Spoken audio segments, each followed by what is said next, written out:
Un épuisement momentané lors d'un combat compromet immédiatement l'exécution technique. Dans les lignes suivantes, un modèle structuré est présenté pour développer une résistance physique adaptée aux exigences spécifiques de l'anneau. La plupart des athlètes font l'erreur de donner la priorité uniquement aux exercices prolongés de faible intensité, estimant que courir sur de longues distances les prépare adéquatement à des rounds de 3 minutes.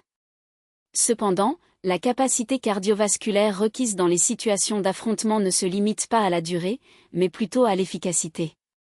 Pour construire un système énergétique fonctionnel dans des conditions de haute pression, il est nécessaire d'améliorer deux composants fondamentaux, le moteur et le réseau de distribution.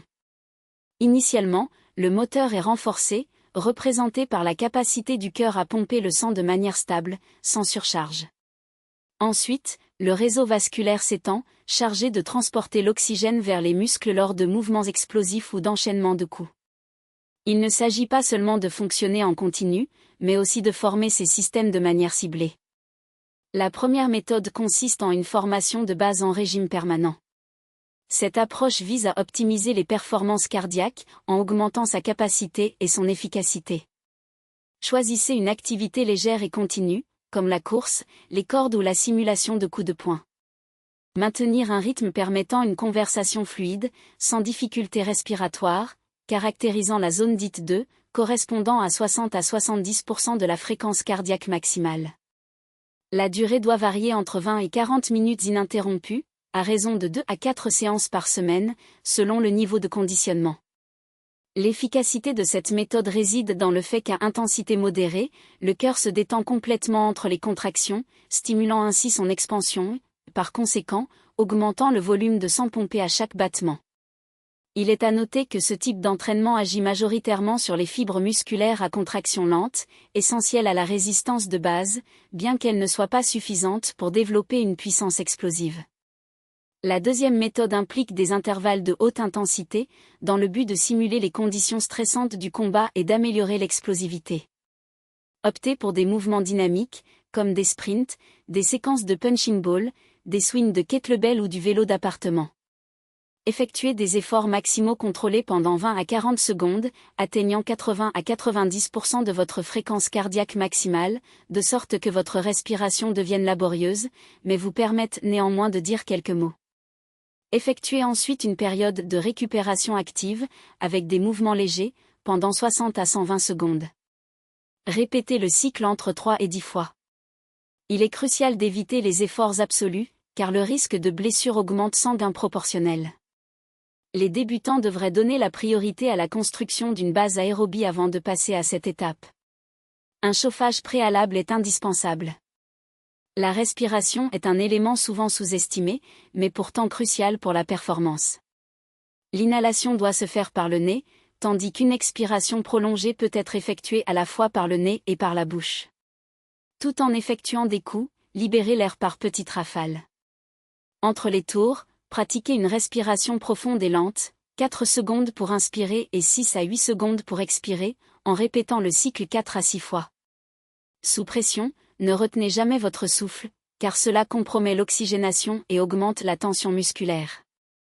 L'élaboration d'un plan de formation doit tenir compte des besoins individuels. La plupart des sportifs bénéficient de 2 à 3 séances de cardio-conditionnement hebdomadaires.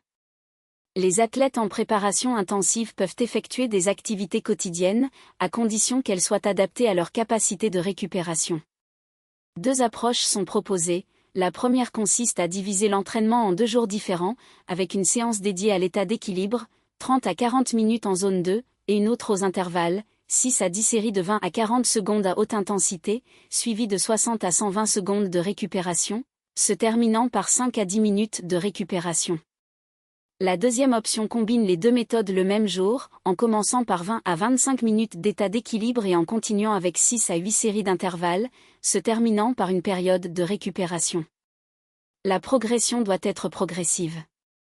Pendant les 2 premières semaines, 20 à 25 minutes d'état d'équilibre et 4 à 6 séries d'intervalles sont recommandées. Au cours des 3e et 4e semaines, augmentez jusqu'à 30 à 35 minutes d'état d'équilibre et 6 à 8 séries. Au cours des 5e et 6e semaines, prolongez vos intervalles de repos à 35 à 40 minutes ou réduisez-les légèrement. Ajustez la concentration en fonction des limitations individuelles. Si l'épuisement survient lors de séquences rapides, privilégiez les intervalles. Si la fatigue apparaît lors de séances prolongées, augmentez le volume de l'entraînement continu. Si la difficulté réside dans la récupération, privilégiez la technique d'expiration prolongée. Pour évaluer les progrès, 3 tests simples peuvent être appliqués. La première consiste à effectuer 1 minute de coups intenses sur le sac de boxe et à mesurer la baisse de la fréquence cardiaque après 60 secondes de repos, en visant une réduction de 25 à 35 battements par minute ou plus. Le second, appelé test de parole, vérifie s'il est possible de maintenir le même rythme d'activité avec une fréquence cardiaque plus faible au fil du temps. La troisième évalue la cohérence des intervalles, en observant si la puissance est maintenue avec des périodes de repos égales ou s'il est possible de réduire le temps de récupération sans perte de performance. La sécurité et la récupération ne doivent pas être négligées. Un échauffement de 5 à 10 minutes, incluant la mobilité articulaire et des mouvements légers, est essentiel. Si votre entraînement comprend des séances intenses de combat ou de musculation, prévoyez 1 ou 2 jours de faible intensité par semaine.